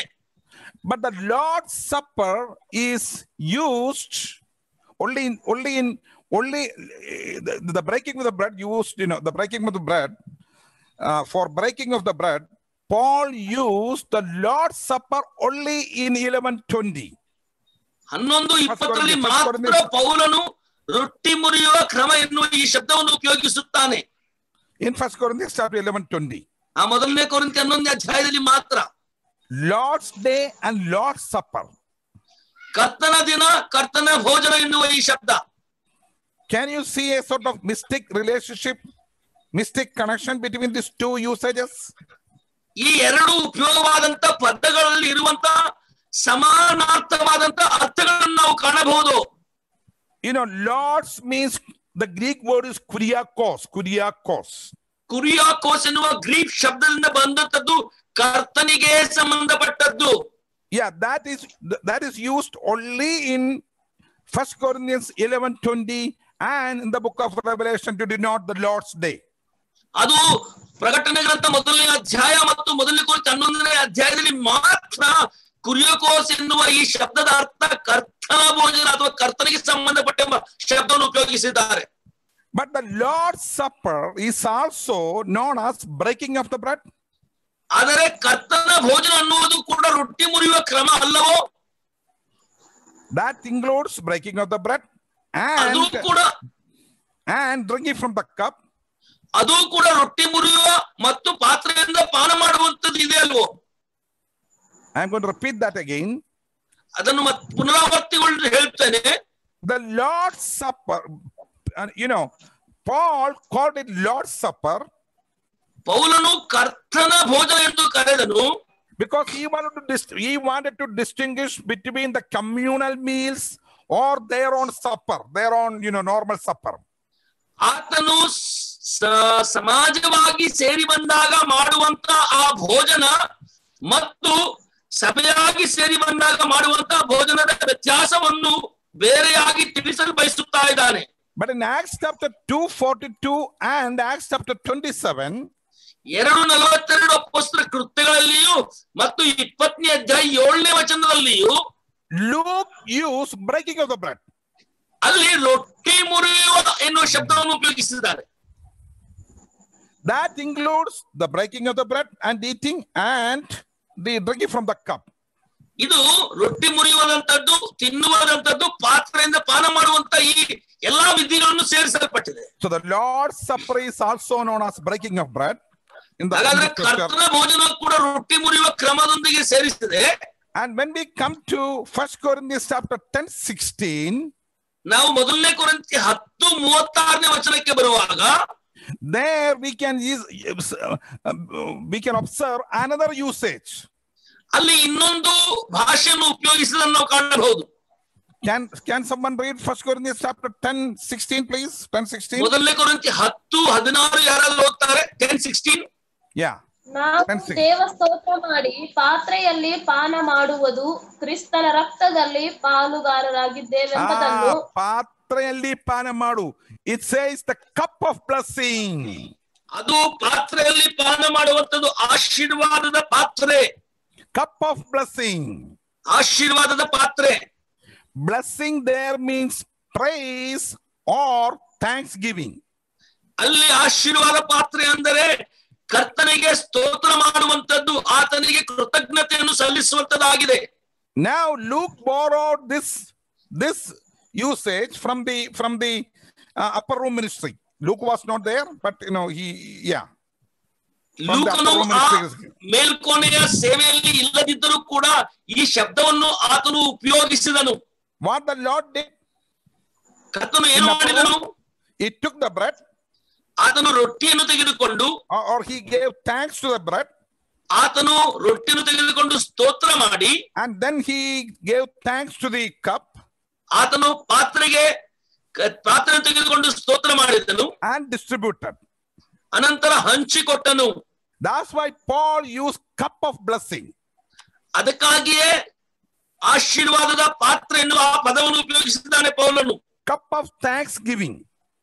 ಸ್ತೋತ್ರ, ಕೃತಜ್ಞತೆ ಕೊಡುವಂತ ಪಾತ್ರೆ. That includes drinking from the cup and also eating from the bread, one bread. ಇದು ರೊಟ್ಟಿ ಮುರಿದು ಒಂದೇ ರೊಟ್ಟಿಯನ್ನು ತಿನ್ನುವುದು, ಒಂದೇ ಪಾತ್ರೆ ಪಾನ ಮಾಡುವುದು ಕೂಡ ಸೇರಿಸಲ್ಪಟ್ಟಿದೆ. I hope you understood that. ನೀವು ಅರ್ಥ ಮಾಡಿಕೊಂಡಿದ್ರಿ ಅಂತ ನಾನು ಎಣಿಸುತ್ತೇನೆ. Paul used the Lord's Supper in 11:20. 11:20 ನಾವು ನೋಡುವುದಾದರೆ, and then Luke he called it breaking of the bread. ಲೂಕನು ಅದನ್ನು ರೊಟ್ಟಿ ಮುರಿಯುವ ಕ್ರಮ ಅಂತ ಕರೆದನು. Breaking of the bread means eating from the bread and drinking from the cup together. Both are included. ರೊಟ್ಟಿ ಮುರಿಯುವ ಕ್ರಮ ಅನ್ನುವಾಗ ರೊಟ್ಟಿ ಮುರಿದು ತಿನ್ನುವುದು, ಪಾತ್ರೆಯಿಂದ ಪಾನ ಮಾಡುವುದು ಎರಡೂ ಸೇರಿ ಬಂದಿದೆ.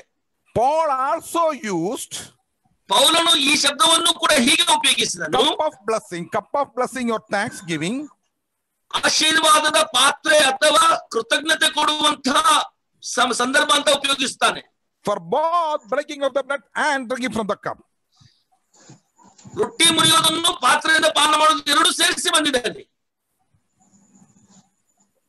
And by this foundational teaching, let's go to the real essence, the real characteristics of the breaking of the bread.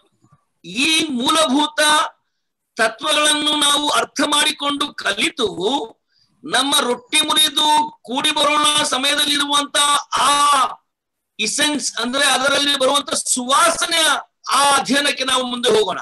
What is the real meaning of it? ಅದರ ಸತ್ಯ ಅರ್ಥವೇನು, ನಿಜವಾದಂತ ಅರ್ಥವೇನು?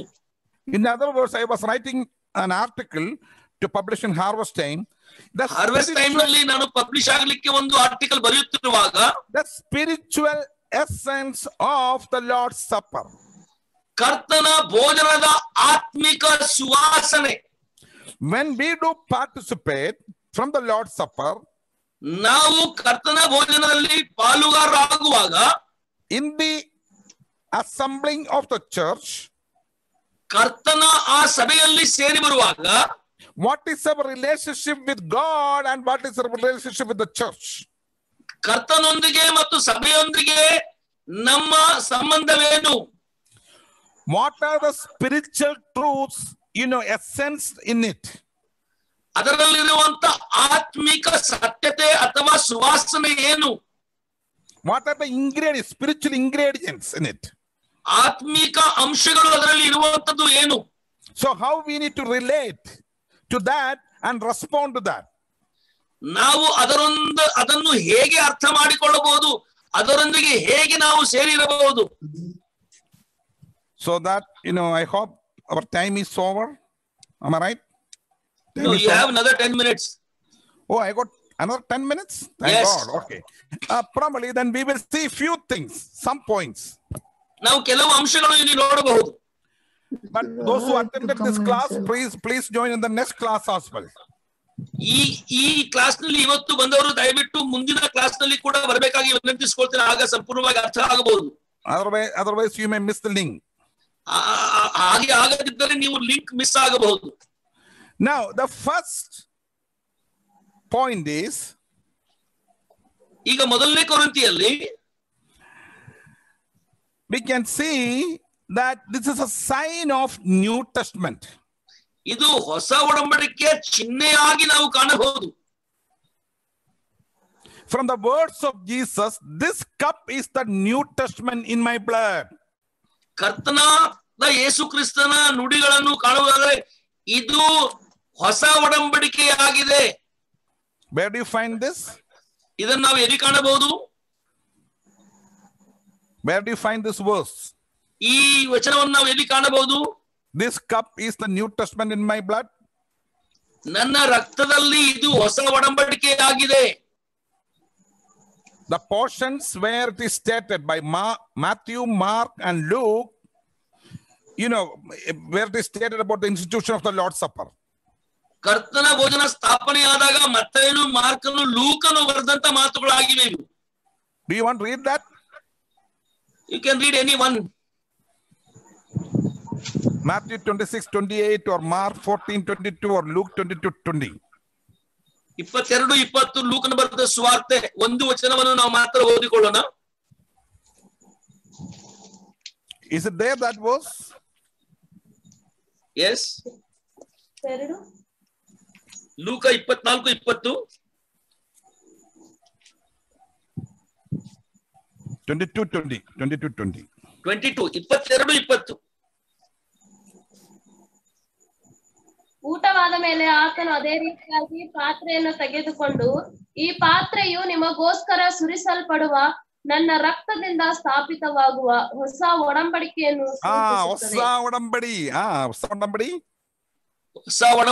ಸೂಚಿಸುತ್ತದೆ. ಹೊಸ ಒಡಂಬಡಿ means New Testament, Yes. And what is Old Testament, Kannada? ಹಳೆ ಒಡಂಬಡಿಕೆ. What is that? ಹಳೆ. ಹಳೆ ಒಡಂಬಡಿ and ಹೊಸ ಒಡಂಬಡಿ. Okay. Now, this cup is the New Testament in my blood. ಈ ಪಾತ್ರೆ ನನ್ನ ರಕ್ತದಿಂದ ಸ್ಥಾಪಿತವಾದಂತ ಹೊಸ ಒಡಂಬಡಿಕೆ. So when the Lord instituted the Lord's Supper, ಕರ್ತನಾದ ಯೇಸು ಕ್ರಿಸ್ತನು ಕರ್ತನ ಭೋಜನವನ್ನು ಹೇಗೆ ಸ್ಥಾಪಿಸಿದನೆಂದರೆ it was actually by the completion of the Passover meal or Passover feast. ಅದು ಸಬ್ಬಾತ್ ಹಬ್ಬದ ಸಂಪೂರ್ಣವಾದ ದಿನದ ನಂತರ Passover feast. ಅದು ಸಬ್ಬಾತಿನ ಹಬ್ಬದ ನಂತರ ಪಸ್ಕಾ ಹಬ್ಬದ ನಂತರ. Sabbath means sabbatical. Okay, maybe in Cambridge like that. Don't worry. Pascal. Okay. Anyway, and then you know, first time he instituted the Lord's Supper. ಅನಂತರ ಮೊಟ್ಟ ಮೊದಲನೇ ಸಾರಿ ಆತನು ಕರ್ತನ ಭೋಜನದ ಈ ಕ್ರಮವನ್ನು ವಿಧಿಸಿದನು. And listen carefully when you are translating. I wrote it down, and for the article, it bears a dispensational demarcation between the Old Testament and the New Testament. Repeat once again. Yeah, difficult. Okay. It bears when the Lord, do that after the Passover. It had a dispensational marking or demarcation or differentiation between the Old Testament and the New Testament. ಹೊಸ ಒಡಂಬಡಿಕೆ ಮತ್ತು ಹಳೆ ಒಡಂಬಡಿಕೆಯ ಮಧ್ಯದಲ್ಲಿ ಒಂದು ಸೂಚನೆ ಅಥವಾ ಒಂದು ಗೆರೆಯಾಗಿದೆ. ಇದು ಯುಗದ ಬದಲಾವಣೆಯ ಕ್ರಮವಾಗಿದೆ ಅಂತ ಹೇಳಬಹುದು. So that was, as far the Lord is concerned, ಕರ್ತನಾದ ಯೇಸು ಕ್ರಿಸ್ತನಿಗೆ ಸಂಬಂಧಪಟ್ಟ ಹಾಗೆ, as far as we are concerned, ನಮಗೆ ಸಂಬಂಧಪಟ್ಟ ಹಾಗೆ, the last Passover, the final Passover the Lord ate, ಕರ್ತನಾದ ಯೇಸು ಕ್ರಿಸ್ತನು ಕೊನೆಯ ಪಸ್ಕಾ ಹಬ್ಬದಲ್ಲಿ ಭಾಗವಹಿಸಿ ಊಟ ಮಾಡಿದ ಸಂದರ್ಭದಲ್ಲಿ, that was the end of a dispensation. ಅದು ಯುಗದ ಸಮಾಪ್ತಿಯಾಗಿತ್ತು ಅಂತ ಹೇಳಬಹುದು. End of the Old Testament. ಹಳೆಯ ಒಡಂಬಡಿಕೆಯ ಸಮಾಪ್ತಿ ಅಂತ ಹೇಳಬಹುದು. And beginning of New Testament. ಹೊಸ ಒಡಂಬಡಿಕೆಯ ಪ್ರಾರಂಭ ಅಂತ ಹೇಳಬಹುದು.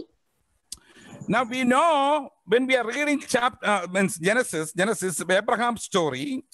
ನಾವು ಅಬ್ರಹಾಮನ ಕಥೆಯನ್ನು ಆದಿಕಾಂಡದಲ್ಲಿ ಓದುವಾಗ, the Old Testament was established or promised to Abraham. ಹಳೆಯ ಒಡಂಬಡಿಕೆಯಲ್ಲಿ ಅಬ್ರಹಾಮನಿಗೆ ವಾಗ್ದಾನ ಅಥವಾ ಪ್ರಮಾಣವನ್ನು ಕೊಡಲ್ಪಟ್ಟಿತು. through a sacrifice. ಅದು ಒಂದು ಯಜ್ಞದ ಮೂಲಕ ಕೊಡಲ್ಪಟ್ಟಿತು. There was a sacrifice there. I don't want to take that. Read that. ನಾವು ಅಲ್ಲಿಗೆ ಹೋಗಿ ಅದನ್ನು ಓದುವಂತ ಅವಶ್ಯಕತೆ ಇಲ್ಲ. ಅಲ್ಲಿ ಒಂದು ಯಜ್ಞವಿತ್ತು. Then when the Lord pleased in that sacrifice, ಕರ್ತನು ಆ ಯಜ್ಞದ ಮೂಲಕ ಪ್ರಸನ್ನನಾದ ನಂತರ, when the sacrificial animal was killed there, ಅಲ್ಲಿ ಯಜ್ಞಕ್ಕೆ ಬೇಕಾದಂತ ಆ ಪಶುವನ್ನು ಕೊಂದ ನಂತರ, and the blood was shed, ಅಲ್ಲಿ ರಕ್ತ ಸುರಿಸಲ್ಪಟ್ಟ ನಂತರ, he established a covenant between Abraham. That is called the Abrahamic covenant. ಅದನ್ನು ಆ ಸ್ಥಳದಲ್ಲಿ ಯೆಹೋವ ದೇವರು ಅಬ್ರಹಾಮನೊಂದಿಗೆ ಒಡಂಬಡಿಕೆ ಮಾಡಿಕೊಂಡು, ಅದು ಅಬ್ರಹಾಮನ ಒಡಂಬಡಿಕೆ ಎಂದು ಕರೆಯಲ್ಪಡುತ್ತದೆ. That was a seed. Like you will get seed. ಅದು ಒಂದು ಬೀಜವಾಗಿತ್ತು. And then that was a land, a people, ಅಲ್ಲಿ ಒಂದು ದೇಶ, ಜನರು, or a nation, ಒಂದು ದೇಶ, ರಾಷ್ಟ್ರ, and a king. ಅಲ್ಲಿ ಒಬ್ಬ ರಾಜನು, ಅರಸನು. And that was a blood covenant. ಅದು ರಕ್ತದೊಂದಿಗೆ ಆದಂತ ಒಡಂಬಡಿಕೆಯಾಗಿತ್ತು. So we can read the fulfillment of that covenant throughout the Old Testament. ಆ ಅಬ್ರಹಾಮನೊಂದಿಗೆ ಆದಂತ ಒಡಂಬಡಿಕೆಯು ಪ್ರತ್ಯೇಕವಾಗಿ ನಾವು ಸಂಪೂರ್ಣ ಒಡಂಬಡಿಕೆಯಲ್ಲಿ, ಹಳೆ ಒಡಂಬಡಿಕೆಯಲ್ಲಿ ನಾವು ಓದುತ್ತಾ ಬರುತ್ತೇವೆ. Now, forgoing the Old Testament, here starting a New Testament. ಈ ಹಳೆ ಒಡಂಬಡಿಕೆ ಮುಕ್ತಾಯವಾಗಿ ಹೊಸ ಒಡಂಬಡಿಕೆಯ ಪ್ರಾರಂಭವನ್ನು ನಾವಿಲ್ಲಿ ಕಾಣುತ್ತೇವೆ. About this New Testament, ಈ ಹೊಸ ಒಡಂಬಡಿಕೆ ಬಗ್ಗೆ ನೋಡಬಹುದಾದರೆ, God gave revelation even in the Old Testament. ಇದರ ಬಗ್ಗೆ ಆಗಲೇ ಕರ್ತನು ಹಳೆ ಒಡಂಬಡಿಕೆಯಲ್ಲೇ ಇದರ ಬಗ್ಗೆ ಭವಿಷ್ಯವನ್ನು ಹೇಳಿದನು. You read at home. ಇದನ್ನು ನಾವು ಮನೆಯಲ್ಲಿ ಓದಿಕೊಳ್ಳಬಹುದು. Jeremiah 31:31. 31ನೇ ವಚನ ಯೆರೆಮೀಯನ ಗ್ರಂಥ. Jeremiah chapter 31. Jeremiah 31:31. And then 32 and 33. 32 and 33 means 31, 31 and 32 and 33. 31ನೇ ಅಧ್ಯಾಯ 31ರಿಂದ 33 ವಚನಗಳು. There we would see, or we will be able to observe that the Lord had promised a New Testament. ಇಲ್ಲಿ ಕರ್ತನಾದ ಯೇಸು ಕ್ರಿಸ್ತನು ನಮಗಾಗಿ ಒಂದು ಹೊಸ ಒಡಂಬಡಿಕೆಯನ್ನು ಆತನು ಪ್ರಮಾಣ ಮಾಡಿದ್ದನ್ನು ನಾವು ಕಾಣಬಹುದು. The Old Testament, that was a sort of testament of laws and letters. ಹಳೆ ಒಡಂಬಡಿಕೆಯು ವಾಗ್ದಾನಗಳಿಂದ ಅಷ್ಟೇ ಅಲ್ಲದೆ ವಿಧಿಗಳಿಂದ ಕೂಡಿದಂತ ಆ ಒಡಂಬಡಿಕೆ ಆಗಿತ್ತು. But when it comes to the New Testament, ಹೊಸ ಒಡಂಬಡಿಕೆಗೆ ನಾವು ತಿರುಗಿ ಬರುವಾಗ, read in Jeremiah, the portion which I said, ನಾನು ಹೇಳಿದಂತ ಯೆರೆಮೀಯ 31ನೇ ಅಧ್ಯಾಯವನ್ನು ಓದಿಕೊಳ್ಳೋಣ. that is a heart experience. ಅದು ಹೃದಯಕ್ಕೆ ಬಡಿತವಾಗುವಂತ ಅನುಭವವಾಗಿದೆ. That is, an experience should sprout out from your heart. ಅದು ನಮ್ಮ ಹೃದಯದ ಒಳಗಿಂದ ಬರಬೇಕಾದಂತ ಅನುಭವವಾಗಿದೆ. You will be, each person has, by faith in his heart, he has to be member of that, that testament, or beneficiary of that testament. ಆ ಒಡಂಬಡಿಕೆಗೆ ಲಾಭ ಪ್ರಾಪ್ತಿಯಾಗುವಂತ ಪ್ರತಿಯೊಬ್ಬ ವಿಶ್ವಾಸಿಯು ಹೃತ್ಪೂರ್ವಕವಾಗಿ ಹೃದಯದ ಆಳದಿಂದ ಅದನ್ನು ಅರಿತುಕೊಳ್ಳಬೇಕಾಗಿದೆ. Now, ಈಗ one New Testament book is very, very important concerning in respect of all these teachings. ಈ ಎಲ್ಲಾ ಬೋಧನೆಗಳು ಅಥವಾ ನಾವು ಕಲಿಯುವಂತ ಅಭ್ಯಾಸಗಳಲ್ಲಿ ಹೊಸ ಒಡಂಬಡಿಕೆ ಒಂದು ಪುಸ್ತಕ ಬಹಳ ಪ್ರಾಮುಖ್ಯವಾಗಿದೆ. Book of Hebrews. ಅದು ಇಬ್ರಿಯರಿಗೆ ಬರೆದ ಪತ್ರಿಕೆ.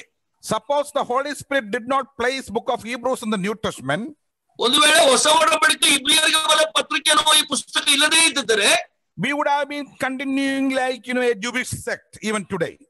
ಇವತ್ತು ಕೂಡ ಯಹೂದ್ಯರು ಮಾಡಿದ ಹಾಗೆ ನಾವು ಕೂಡ ಮುಂದುವರಿಯುತ್ತಿದ್ದೆವು. We would have been a sort of extension of the Old Testament. ನಾವು ಕೂಡ ಹಳೆ ಒಡಂಬಡಿಕೆ ಮುಂದುವರಿಕೆ ಆಗಿರುತ್ತಾ ಇದ್ದೆವು. Now Hebrews, really, he complemented the Old Testament with New Testament. ಇಬ್ರಿಯರಿಗೆ ಬರೆದ ಪತ್ರಿಕೆಯಲ್ಲಿ ಹಳೆ ಒಡಂಬಡಿಕೆಯನ್ನು ಹೊಸ ಒಡಂಬಡಿಕೆ ಜೊತೆಗೆ ಸೇರಿಸಿ ಶ್ಲಾಘಿಸಿದಂತ ಈ ಪತ್ರಿಕೆ, that was a complementary book ಅದು ಹೊಸ ಒಡಂಬಡಿಕೆಗಾಗಿ ಶ್ಲಾಘನೆ ಮಾಡಿದಂತ ಪುಸ್ತಕ.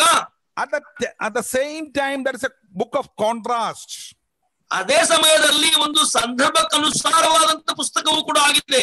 The writer of Hebrews, ಈ ಇಬ್ರಿಯ ಬರೆದ ಪತ್ರಿಕೆಯ ಬರಹಗಾರನು, he brought out the complementary aspect between the Old Testament and New Testament. ಹೊಸ ಒಡಂಬಡಿಕೆ ಮತ್ತು ಹಳೆ ಒಡಂಬಡಿಕೆಯಲ್ಲಿ ಶ್ಲಾಘಿಸಬಹುದಾದಂತಹ ವಿಷಯಗಳನ್ನು ಮುಂದಕ್ಕೆ ತರುತ್ತಾನೆ. At the same time, he provided the what makes the Old Testament, New Testament distinctive from the Old Testament. ಅದೇ ಸಮಯದಲ್ಲಿ ಹೊಸ ಒಡಂಬಡಿಕೆಯು ಹಳೆ ಒಡಂಬಡಿಕೆಗಿಂತ ಮಹತ್ತರವಾದದ್ದು ಅದು ಹೇಗೆ ಆಗಿದೆಯೋ ಅದನ್ನು ಕೂಡ ಗಮನಿಸುತ್ತಾನೆ. Now I want you to read Hebrews chapter 9:15. ಇಬ್ರಿಯರಿಗೆ ಬರೆದ ಪತ್ರಿಕೆ 9ನೇ ಅಧ್ಯಾಯ 15ನೇ ವಚನವನ್ನು ದಯವಿಟ್ಟು ಓದಿರಿ. I'm going to stop that, please. By that I'm going to stop. ಇದನ್ನು ಓದಿಕೊಂಡು ನಾವು ನಿಲ್ಲಿಸುವರಾಗಿದ್ದೇವೆ. Hebrews 9:15. ಇಬ್ರಿಯರಿಗೆ ಬರೆದ ಪತ್ರಿಕೆ 9:15. ಮತ್ತು ಈ ಕಾರಣದಿಂದ ಆತನು ಒಂದು ಹೊಸ ಒಡಂಬಡಿಕೆಗೆ ಮಧ್ಯಸ್ಥನಾಗಿದ್ದಾನೆ. I like it. ಹೊಸ ಒಡಂಬಡಿಕೆ ಮಧ್ಯಸ್ಥನಾಗಿಕೆ, the mediator. ಆತನು ಮಧ್ಯಸ್ಥನಾಗಿದ್ದಾನೆ. The Lord has become the mediator of the Old Testament. Sorry, New Testament. ಯೇಸು ಕ್ರಿಸ್ತನು ಹಳೆ ಒಡಂಬಡಿಕೆಗೆ ಮಧ್ಯಸ್ಥನಾಗಿ ನಿಂತನು. How did he become the mediator? ಆತನು ಮಧ್ಯಸ್ಥನಾಗಿ ಹೇಗೆ ಬಂದನು? Hebrews 9:16. ಇಬ್ರಿಯರಿಗೆ ಬರೆದ ಪತ್ರಿಕೆ 9ನೇ ಅಧ್ಯಾಯ 16ನೇ ವಚನದಲ್ಲಿ ನಾವು ನೋಡಬಹುದಾದರೆ, ಮರಣ ಶಾಸನವು ಇರುವಲ್ಲಿ ಅದನ್ನು ಬರೆಯಿಸಿದವನ ಮರಣವು ಪ್ರಸಿದ್ಧವಾಗಿರಬೇಕಷ್ಟೇ. What is the meaning of that? ಇದರ ಅರ್ಥವೇನೆಂದರೆ, a testament or covenant is confirmed. ಒಡಂಬಡಿಕೆ ಅಥವಾ ಹೊಸ ಒಡಂಬಡಿಕೆ ಸಂಬಂಧಪಟ್ಟಂತಹ ವಿಷಯ ಬರುವುದಾದರೆ, that is confirmed, ಅದು ನಿಶ್ಚಿತಗೊಂಡಿತು. the death of the one who makes the covenant. ಆ ಒಡಂಬಡಿಕೆಯನ್ನು ಬರೆದವನ ಮೇಲೆಯೇ ಅದು ನಿಶ್ಚಿತವಾಯಿತು. Now you read 22, 9:22. Hebrews ಈಗ 9:22. 9:22 9ನೇ ಅಧ್ಯಾಯ 22ನೇ ವಚನ ಓದಿರಿ. ಧರ್ಮಶಾಸ್ತ್ರದ ಪ್ರಕಾರ ಸ್ವಲ್ಪ ಕಡಿಮೆ ಎಲ್ಲಾ ವಸ್ತುಗಳು ರಕ್ತದಿಂದಲೇ ಶುದ್ಧೀಕರಿಸಲ್ಪಡುವವು. ರಕ್ತಧಾರ ಇಲ್ಲದೆ ಪಾಪ ಪರಿಹಾರ ಉಂಟಾಗುವುದಿಲ್ಲ. Right. The shedding of the blood. ರಕ್ತ ಧಾರೆ, ರಕ್ತ ಸುರಿಸಲ್ಪಡುವಿಕೆ. Now look, dear brothers and sisters, let's focus our attention together, all these points. ದಯವಿಟ್ಟು ಈ ಎಲ್ಲಾ ಭಾಗಗಳಿಗೆ ನಿಮ್ಮ ಗಮನವನ್ನು ಕೊಡಬೇಕಾಗಿ ವಿನಂತಿಸಿಕೊಳ್ಳುತ್ತೇನೆ. God established the Old Testament through Abraham. ಕರ್ತನು ಹಳೆಯ ಒಡಂಬಡಿಕೆಯನ್ನು ಅಬ್ರಹಾಮನ ಮೂಲಕ ಸ್ಥಾಪಿಸಿದನು. By a sacrifice. In the sacrifice there was blood was there. ಆ ಯಜ್ಞದಲ್ಲಿ ರಕ್ತದ ಸುರಿಸುವಿಕೆ ಇತ್ತು. That was elsewhere, it is called the blood covenant. ಅದಕ್ಕಾಗಿ ಅದನ್ನು ರಕ್ತ ಒಡಂಬಡಿಕೆ ಎಂದು ಕರೆದರು. When it comes to the New Testament, ಹೊಸ ಒಡಂಬಡಿಕೆಗೆ ನಾವು ಬರುವಾಗ, the Son, the Lord established the New Testament. ಮಗನು ಕರ್ತನು ಈ ಹೊಸ ಒಡಂಬಡಿಕೆಯನ್ನು ಸ್ಥಾಪಿಸಿದನು. Is it by the death of any sacrificial animal? ಅದು ಯಾವುದೋ ಒಂದು ಪಶು ಅಥವಾ ಪ್ರಾಣಿಗಳ ಮರಣದಿಂದ ಆಯ್ತು. As he is the mediator of the covenant, ಆತನು ಈ ಒಡಂಬಡಿಕೆಗೆ ಮಧ್ಯಸ್ಥನಾಗಿರುವುದರಿಂದ he died himself. ಆತನೇ ಪ್ರಾಣ ಕೊಟ್ಟನು. And shed his blood. ತನ್ನ ಸ್ವರಕ್ತವನ್ನು ಸುರಿಸಿದನು. And that blood was sufficient to wash away the sins of, everybody, including you, me, all the saints in the New Testament. ಹೊಸ ಒಡಂಬಡಿಕೆಯಿರುವ ಎಲ್ಲಾ ಭಕ್ತರು ಅಥವಾ ಪ್ರಪಂಚದ ಎಲ್ಲ ನಿನ್ನ ನನ್ನ ರಕ್ತವನ್ನು ತೊಳೆದು ಹಾಕಲು ಈ ರಕ್ತವು ಸಾಕಾಗಿತ್ತು. So the New Testament as well, is a blood covenant. ಆ ಹೊಸ ಒಡಂಬಡಿಕೆ ಮತ್ತು ರಕ್ತ ಒಡಂಬಡಿಕೆಗೆ ಇದು ಸಾಕಾಯಿತು. Now you read this verse, this cup is the New Testament in my blood. ನಾವು ಈಗ ಅದನ್ನು ಓದಬಹುದು, ನನ್ನ ರಕ್ತದಿಂದ ಆದಂತ ಈ ಹೊಸ ಒಡಂಬಡಿಕೆ. Is it meaningful? Yes, ಇದು ಬಹಳ ಅರ್ಥಗಂಭೀರವಾಗಿದೆ. ಅರ್ಥಗಂಭೀರಮಾರಿಕೆ, ಅರ್ಥಗಂಭೀರಮಾರಿಕೆ. Okay, good. Is it meaningful? Yes, very meaningful. ತುಂಬಾ ಅರ್ಥವಾಗಿದೆ. That's why the Lord used this cup is the New Testament in my blood. ಕರ್ತನು ಉಪಯೋಗಿಸಿದಂತಹ ಶಬ್ದ ನನ್ನ ರಕ್ತದಿಂದ ಸ್ಥಾಪಿತವಾದಂತ ಹೊಸ ಒಡಂಬಡಿಕೆ. The blood covenant. ರಕ್ತದ ಒಡಂಬಡಿಕೆ.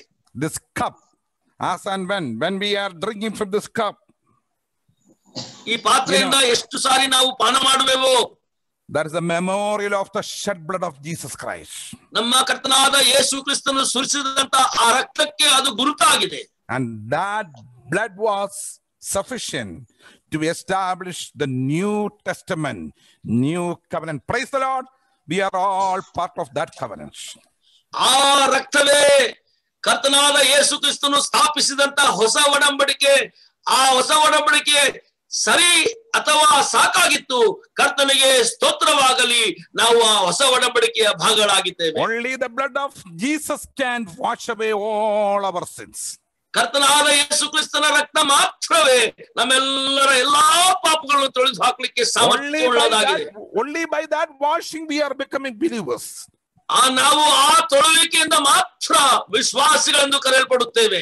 And as we are all believers, ನಾವು ಎಲ್ಲರೂ ವಿಶ್ವಾಸಿಗಳಾಗಿರುವಾಗ, as an assembly together, when we participate from this cup of blessing, ನಾವು ಸಭೆಯಾಗಿ ಸೇರಿ ಬಂದಾಗ, ಆ ಸೇರಿ ಬರೋದ್ರಲ್ಲಿ ಆಶೀರ್ವಾದ ಪಾತ್ರೆಯಿಂದ ನಾವು ಸೇವನೆ ಮಾಡುವಾಗ, is the sign of the New Testament in which we are all participants. ಇದು ಹೊಸ ಒಡಂಬಡಿಕೆಯಲ್ಲಿ ನಾವು ಭಾಗಿಗಳಾಗಿದ್ದೇವೆ ಎನ್ನುವ ಸೂಚನೆಯಾಗಿದೆ. Shall we say praise the Lord?